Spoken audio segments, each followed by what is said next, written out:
sounds from it was before. It's okay now. Now he's back. Good afternoon. Welcome to today's Wikileaks press conference of Frontline Club. It's been live streamed on Ustream TV /Frontline Club. This press conference is independent, but the Frontline Club is proud to host it. And as a Frontline Club's founder, I'm personally very interested in it.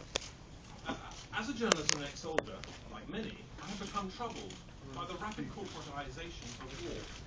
It seems fundamental that both soldiers and spies should be directly employed by governments. The need to collectivise defence is, of course, the very origin of government.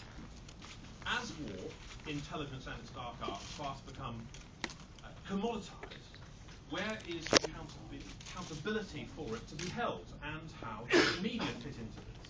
And is it vulnerable itself to being corrupted by it?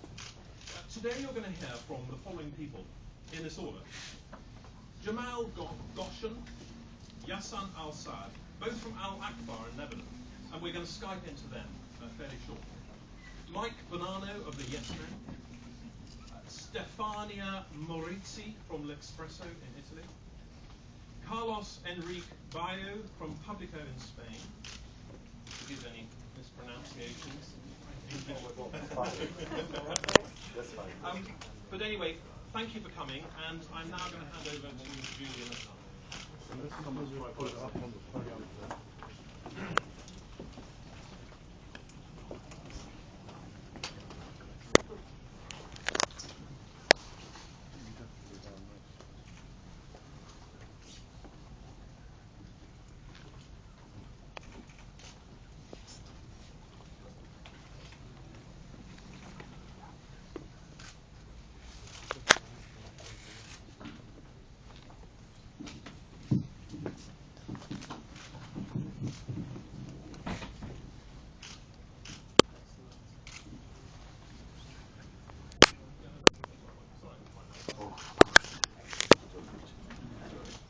Testing, 1, 2.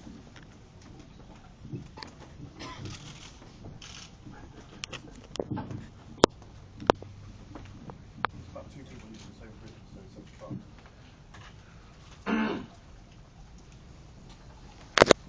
First of all, some thank yous. Thank you for the team who have organised this event here today, Vaughan Smith and the Wikileaks crew. Special thank you to our technical team who has done heroic work on this particular release. They are often unseen, but really they are, in some ways, the most important people in this organisation.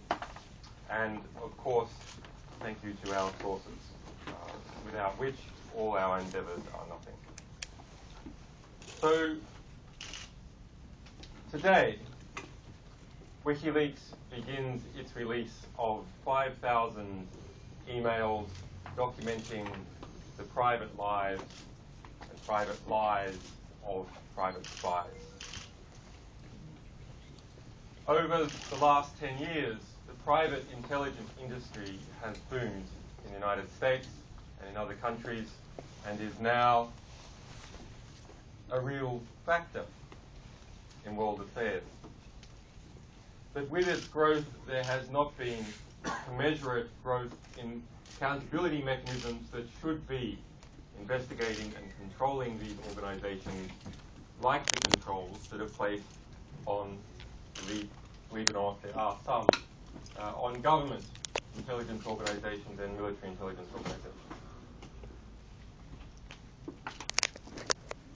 This particular release concerns a US company, Stratfor, which describes itself as a global intelligence organization. Internally, it describes that its goal is to be the #1 intelligence organization in the world, and to teach US intelligence agencies how to become like them. On the surface, Stratfor presents itself as something else. While it always started out as a private intelligence organization, it has erected a cover that it is simply a provider of intelligence publications, yes, to government and to military organizations, but also to private organizations and even universities. But the Global Intelligence Files reveal that its roots as a private intelligence organization are strong and are not being dispensed with in any manner whatsoever. In fact, when we look at the accounting data from this organization, we can see that historically, the majority of its income has come from its private clients. Who are those private clients? Well, yes, they include oil companies, the US Air Force, Lockheed Martin, Raytheon, Bank of America, and so on. But they also include the US Marines, which Stratfor states that it is preparing the forecast for, the 3-year forecast for its commander. It includes the Dow Chemical Corporation, and Stratfor spies or monitors activists seeking redress over the Bhopal tragedy which killed thousands in India some 25 years ago. It includes other activists, corporate clients in the United States that spy on activist organizations, or which Stratfor spies on activist organizations. So this information that I have told you just now came out in our press release early this morning. But in this publishing endeavor, where we have pulled together some 25 media organizations and more being announced in the coming days, information is coming out all the time. In fact, at noon, beginning of this press conference, we released a new discovery made last night. Stratfor was hired by the Coca-Cola Corporation to monitor and assess PETA activists in relation to the 2009 Vancouver Olympics. In particular, Stratfor's Vice President of Intelligence, the ex-Department of State Diplomatic Security Service Officer and Agent Fred Burton, offered access to the FBI's classified investigation on PETA operatives. The questions from Coca-Cola were, what is the number of PETA supporters in Canada? How many of these are inclined towards activism? The links between PETA in Canada and PETA in the US or elsewhere, PETA's methodology for planning and executing activism, and the risk of non-PETA hangers-on. The Yes Men and some Bhopal activists who are here today were also monitored by Stratfor, and they will tell you about those experiences.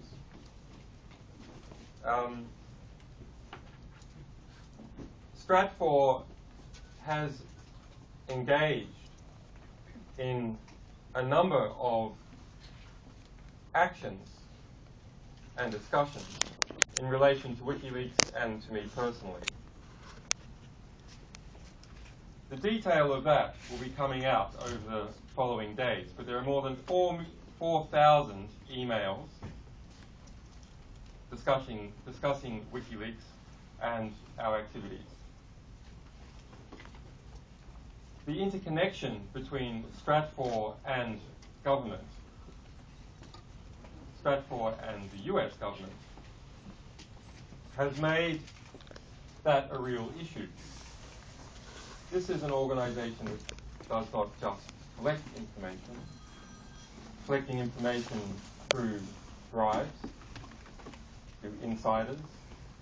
It is also an organization that acts on that information to subvert particular groups including Wikileaks. When we look at the News of the World scandal, we must see, in relation to private intelligence organizations like Stratfor, that this is small cheese. Stratfor set up an international payment laundering network going through the Bahamas. You can check email ID 1409763, through Switzerland, and through prepaid credit cards used to pay off its informers in different countries. Stratfor, according to its own internal documentation, spent more than $100,000 a year on such intelligence acquisition related costs. Some sources are put on monthly retainers. Geronimo, an informant handled by the Vice President of Intelligence, Fred Burton, the former State Department agent,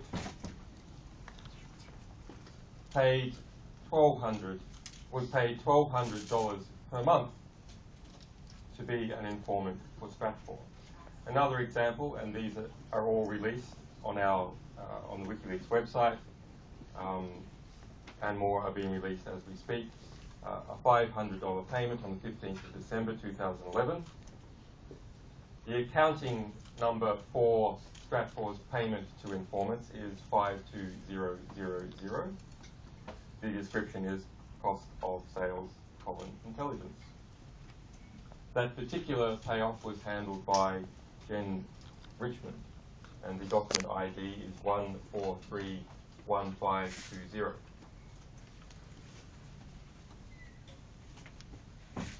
Rather than steal the thunder of our other partners, I will now hand over to them. Is the connection to Lebanon ready?